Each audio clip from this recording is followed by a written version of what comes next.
Joining me today is Jennie Allen. I'm thrilled that she's here. She's a New York Times bestseller, over 1 million copies. Get out of your head. You got to check out that book because we all have negative thinking, toxic thinking. We need to be set free. We need new thought patterns, renewing our mind. That's one book. She's written many books, and she has a new book now, Untangle Your Emotions. We're going to talk about emotions today. And maybe that's a topic that you don't usually talk about, you don't study in school, but it's so practical, so helpful. So, Jennie, welcome. Thanks so much for making time today. Thanks for having me, Jesse. It's great to be here. Jennie, tell us a little bit about the story behind the book. Why would you write this book?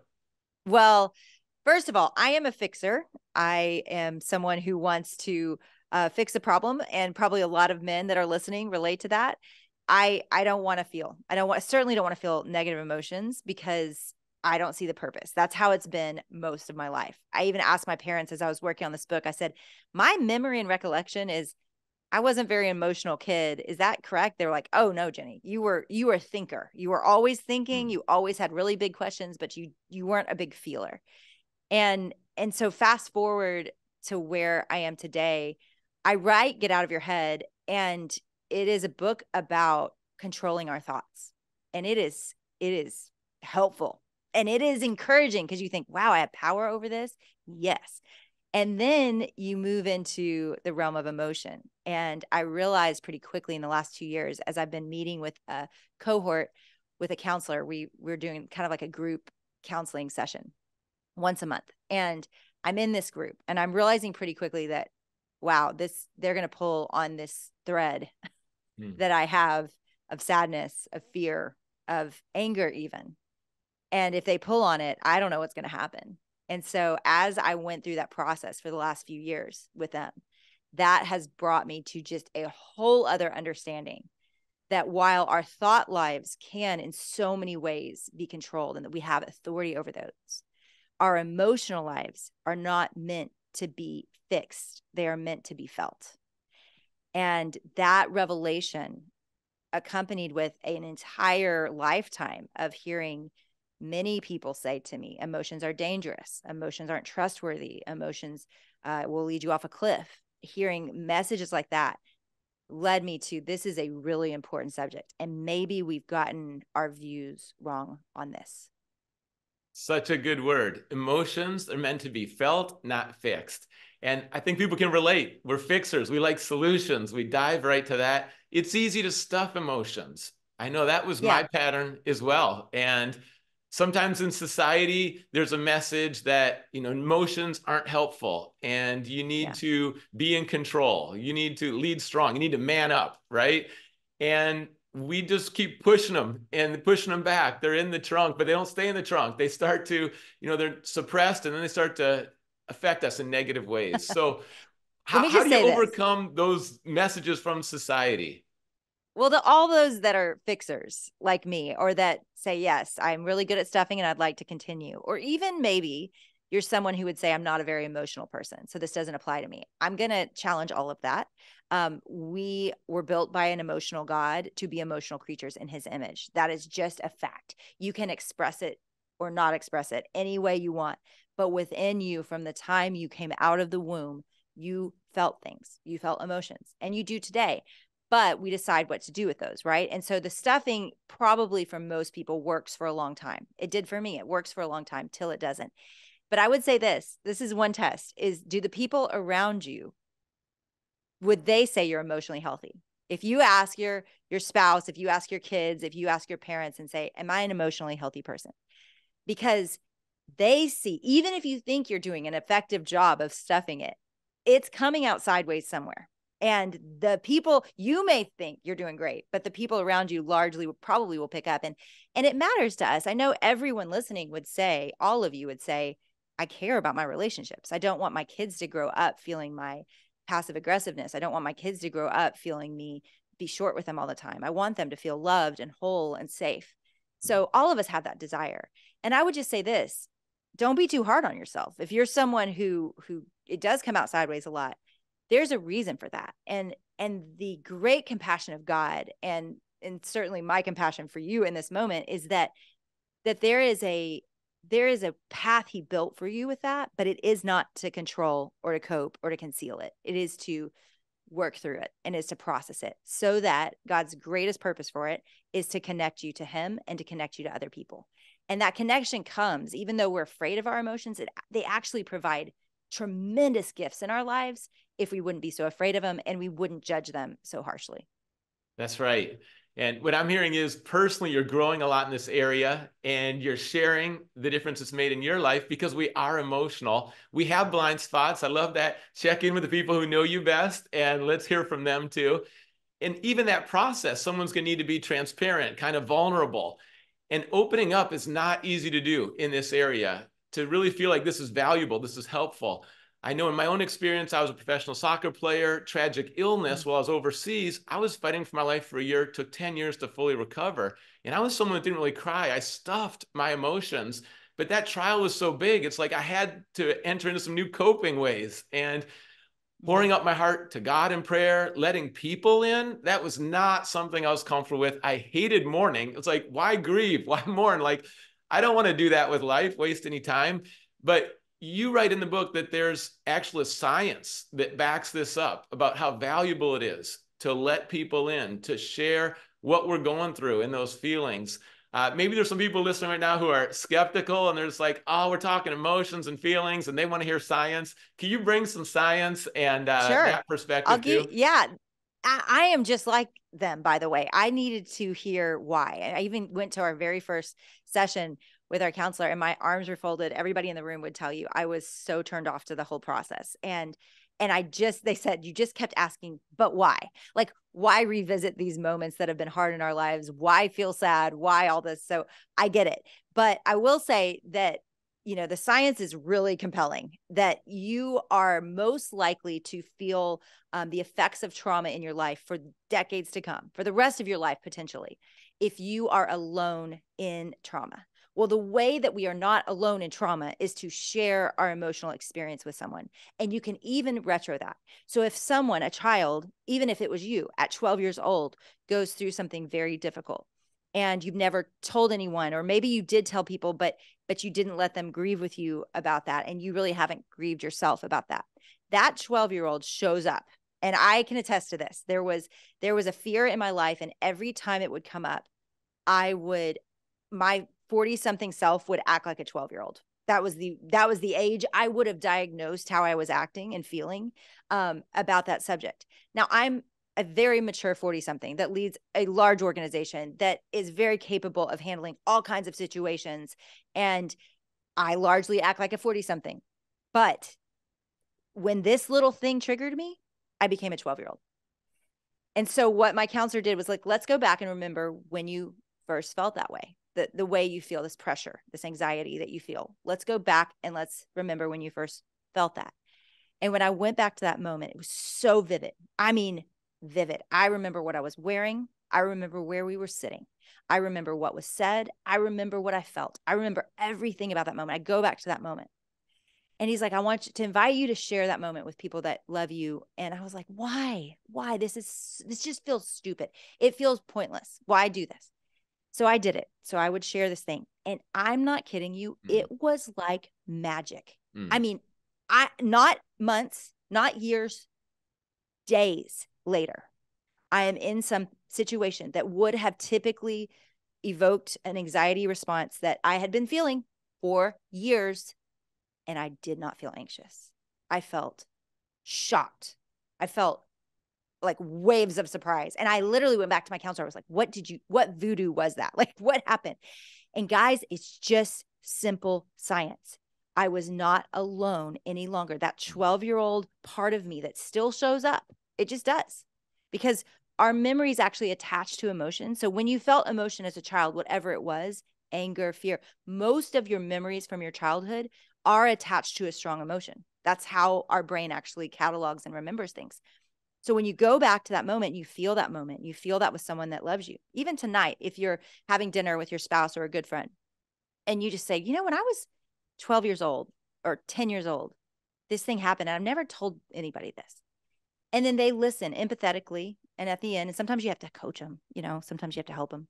Yeah. And at the end of that, they say, gosh, that makes me feel sad. I feel so much compassion for you at 7 years old when you didn't make the team that your dad was coaching. Like, how embarrassing that must have felt. And gosh, that makes sense why sometimes you put pressure on our kids now. I see that connection.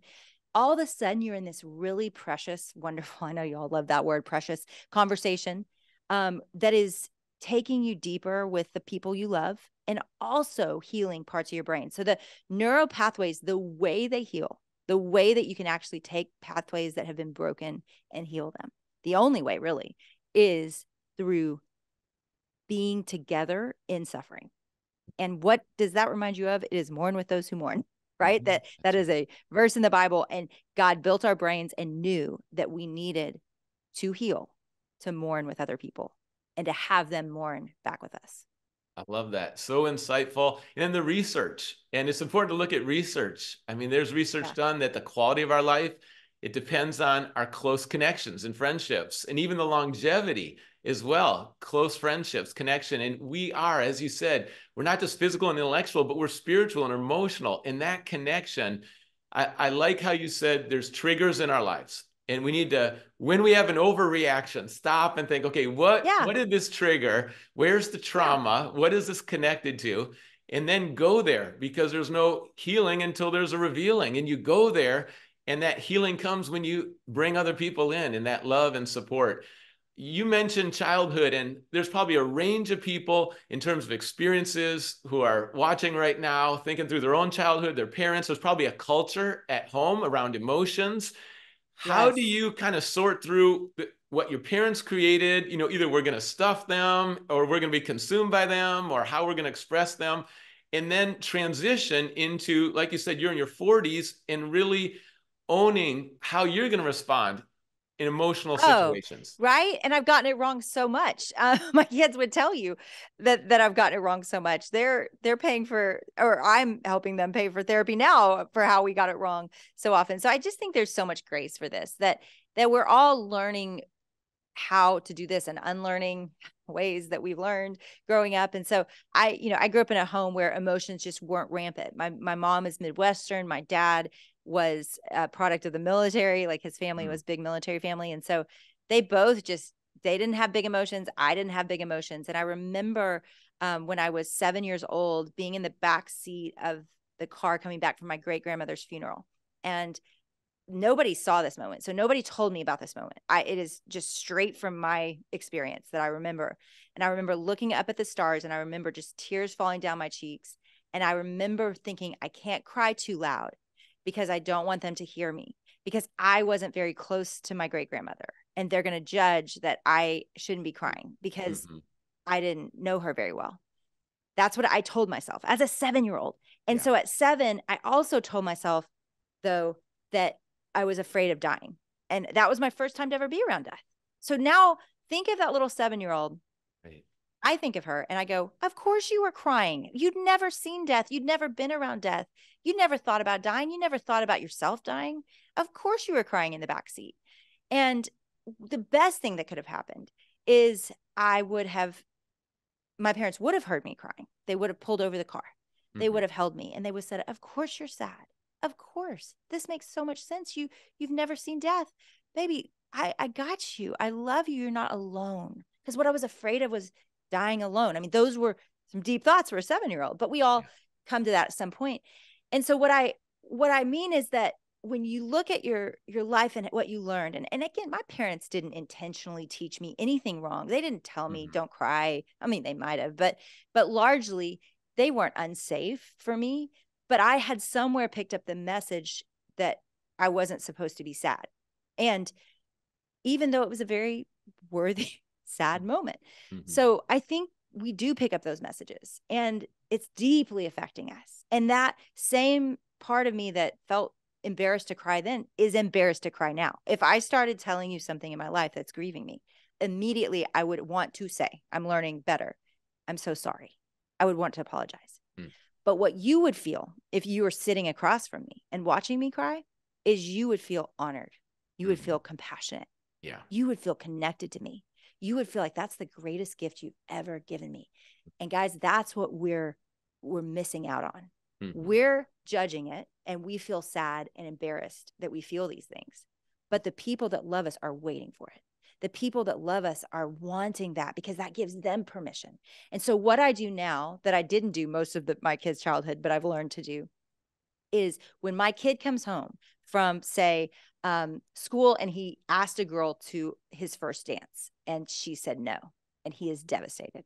This isn't a real life situation or anything.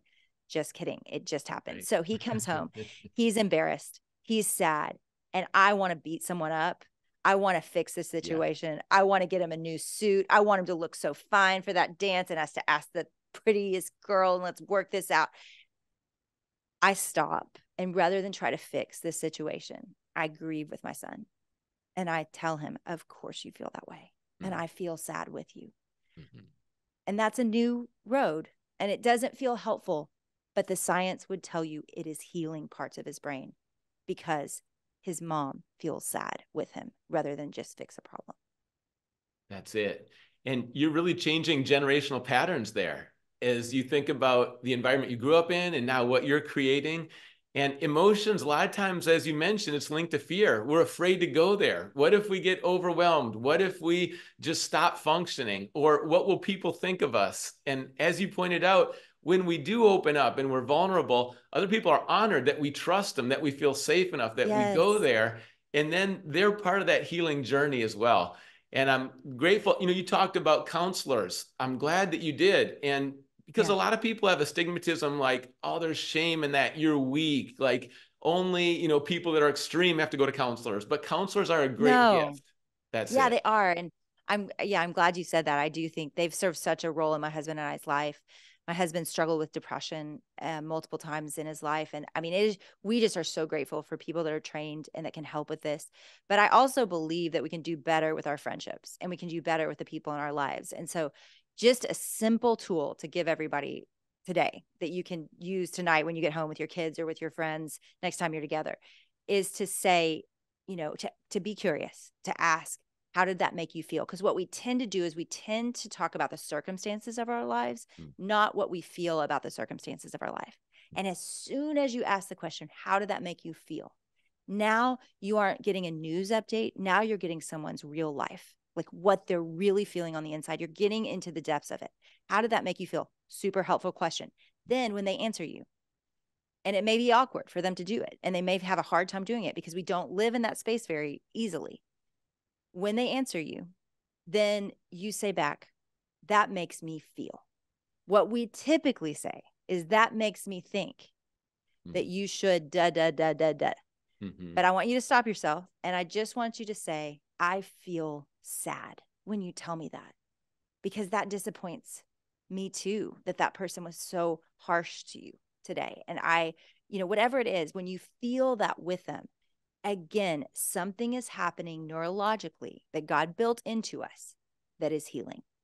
And all of us need to hear that because I am a fixer. I had to believe it was actually helping. And then I had to experience it for myself.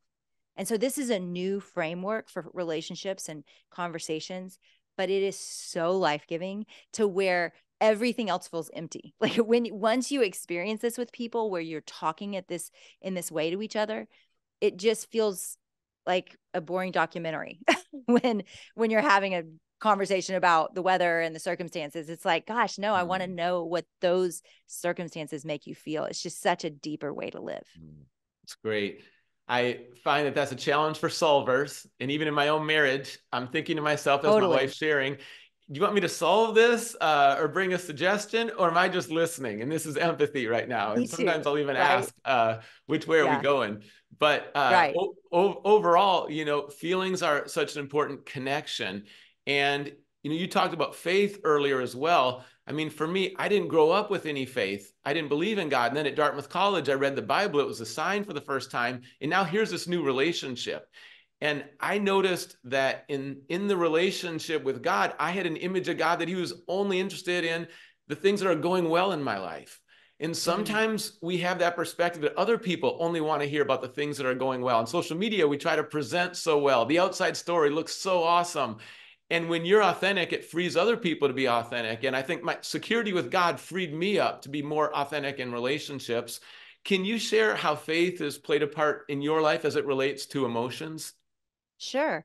I would say for a long time, I didn't know God, valued my emotions, that he wanted them. I think somewhere along the way I picked up that Christians are supposed to be joyful, but I even felt guilty if I got too happy because I felt like, gosh, we're supposed to also struggle and suffer and uh for God. So Hmm. so it kind of felt like I felt guilty no matter what. And so I think reframing that theology was super helpful for me in this work to understand that he really delights in us coming to him with his emotions. You can see that the clearest in the life of David. You see a very emotional guy writing the Psalms that shared every emotion he was thinking and feeling with God. And you see how much God moved into those spaces with David. And so I think we're missing so much of a relationship with God when we turn those emotions off. I think about my husband, who was a pastor and afraid of emotions and really demonized them, demonized that he hoped I would get over them. And he hoped that he would never have to deal with them in me. And he never had to deal with them in himself. And he tells his story really openly in this book. He let me tell it. But it is, I do believe for him, like it took a little bit of counseling and it took a little bit of education. And that's really what I tried to do with the book is let me hold your hand, because I realize for a lot of us, this isn't easy or natural, or we're very emotional people, but we never learned how to rightly use our emotions, how God wants us to do that. And so I tried to just hold everybody's hand and give really simple steps. So if you're a guy that's like, I mess up every time I talk about this with my kids or my wife, I got you. Like, I'm going to hold your hand and give you steps. And I'm telling you, somebody said this is worth like thousands of dollars of counseling. Yeah. I think it is. I mean, it's really, it helps. And so it's okay that you're not good at it. It's like a muscle that you have to work and Hmm. it will grow and it will get better. But I do believe that God is bidding us this direction. And I can say that because Jesus bid people in this direction. When he is with the woman at the well and she wouldn't really say the truth about her circumstances and her feelings about those circumstances, her embarrassment for being at the well, her embarrassment and her being cut out of the society she was living in. She wouldn't say it, but he said it for her. And it wasn't a mean thing to do. It was a loving thing to do. He said, this is what's true about you. This is because he wanted to heal her. And so we can avoid it, but God is bidding us into it because he knows how to heal us. And he knows that on the other side of that is the most whole, abundant picture of our life that he planned for us. And so if you push this away, it's not going anywhere. It will come out sideways, Yeah. and you will miss the healing and the wholeness that God has for you. That's it. Because what I've found as I've gone is more and more peace and more peace in more and more complicated circumstances, which to me is just resilience that has grown in me. It's emotional resilience that is growing. And the way that it's grown is because I have gone through these steps with my emotions. I notice them, I name them, I feel them, and I share them in ways that I never have before. And then I have to decide what to do with them, right? Because we all know they can also lead us off a cliff and cause a big fat mess. I'm Right. very aware of that. And so Yeah. we have to be wise stewards of them, and we have to decide what to do with them. They are not our God. They are not Hmm. our God. That's They are right. not mastering our life. They are not driving the train. They are part of our life, and they are telling us things that are true, but they are not always leading us in ways that are right. That's it. And overall, what I'm hearing is we're going to need to enter into some courageous conversations in drawing other people out, maybe ask them how they're feeling. How are they feeling about how they're feeling? What do they think about that? Sometimes it takes 3 asks before someone really, because they want to know that you want to know. If they're going to pour out their That's heart, right. it's not just, hey, how are you doing? You got to ask more than that. But once you get there, just to listen with the goal of understanding instead of trying to fix them. And then personally, a lot of people might feel like, I don't know what to say. I don't even know how to describe my emotions. I don't know where to start. But sounds like your book's very practical in helping people take those steps, because there's some overreacting, no question. But a No, lot yeah. of people are just stuck and they've Yeah. been pushing things down because of either real pressures or perceived pressures. And maybe they don't feel like they're good at this, but this is a good risk to take. And like you Yeah. said, it leads to peace. It leads to freedom.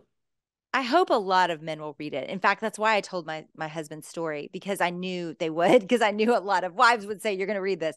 Because I do think this is a place where we all need a better understanding of it. And And it does interact with every part of our lives. We're looking at a generation that is consumed with anxiety, and they feel incredibly stuck. And we're the generation above them to help.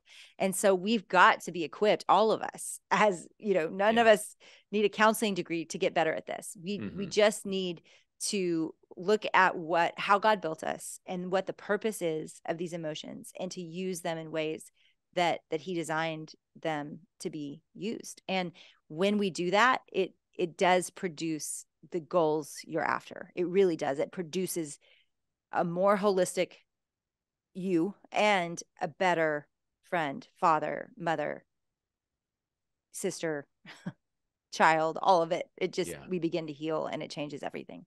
That's right. That wholeness, that shalom, that peace, it comes, Yes. it's a fullness, it includes our emotions, and we love God with all of our heart, and we love other people with our heart. Stories are important, and don't ignore this part of life. I'm so glad you wrote this book, because you look at what's happening in our country now with hopelessness, anxiety, fear. Yes. People are feeling these waves of emotion, and they don't know where to turn. They don't know how to work through this or where there's healing. And this is a timely book as well. Thank Jennie, you. before we wrap up, could you share briefly with the IF Gathering coming up on 10 years? It's been Yeah. amazing what's happening in people's lives.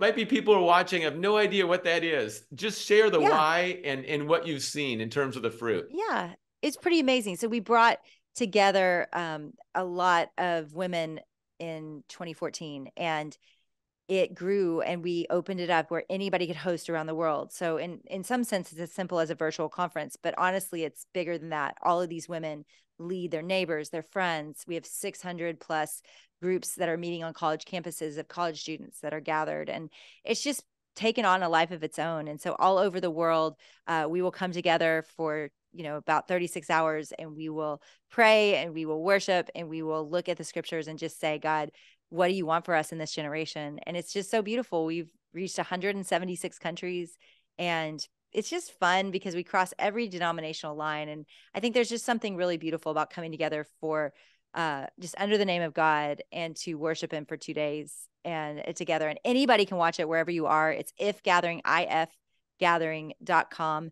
And you can sign up and just host in your home, or just watch it, join us.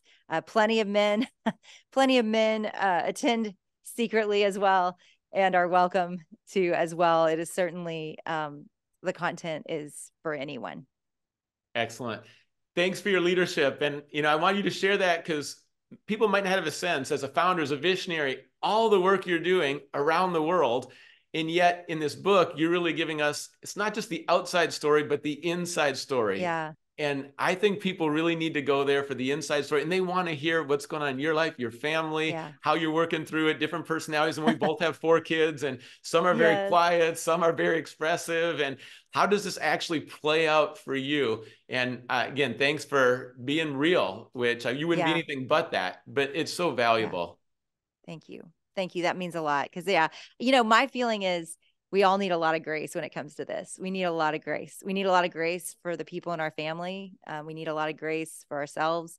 And, and I think as we have that, it gets easier to just go, yeah, I'm having a bad day. I'm kind of sad. It just Mhm. gets easier with grace everywhere. That's it. Anything you want to close with? The final encouragement for people?